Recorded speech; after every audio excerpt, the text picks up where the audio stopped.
আসসালামু আলাইকুম, সবাই কেমন আছেন? আশা করি ভালো আছেন। আর আমার কথাগুলো একটু শুনবেন সবাই।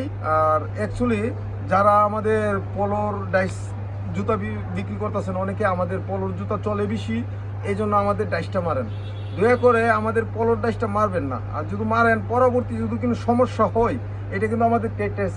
আমরা সরকারের অনুমতি নিয়ে আমরা জুতা বানাই, জুতা অনলাইনে বিক্রি করি, আমরা সরকারের ট্যাক্স দিই। কিন্তু দয়া করে যদি আমার ডাইসটা আপনারা মারেন এবং বিক্রি করেন জুতা, পরবর্তী যদি আপনারা ধরতে পারি এবং আইনের সহায়তানে আপনি বিপদে পড়েন, আমি চাই না।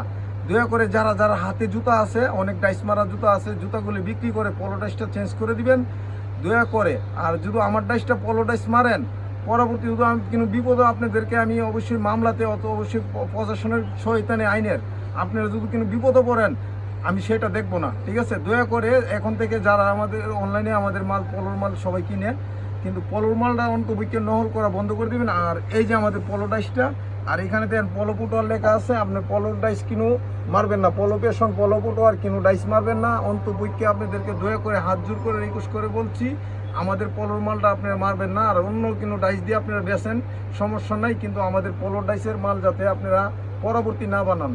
ঠিক আছে, এটার জন্য আপনাদেরকে ভিডিও চালালাম। আর ভবিষ্যতে যদি আপনার সমস্যা হয় আমাদের পলো মারাতে, সেটা আপনি বুঝবেন। আমি কিন্তু অবশ্যই আইনের সহায়তা নিব, যাতে মামলা করবো বা যে কোনো একটা কিছু করবো, আপনি কারখানায় পুলিশ নিয়ে হাজির হবো, সেটা আপনি বুঝবেন, আমি বুঝবো না, কিন্তু প্রশাসনে বুঝবো। কিন্তু দয়া করে আমাদের ডাইসটা মারা আপনি বন্ধ করবেন, অনুরোধ করে বলছি আপনাদেরকে আবারও।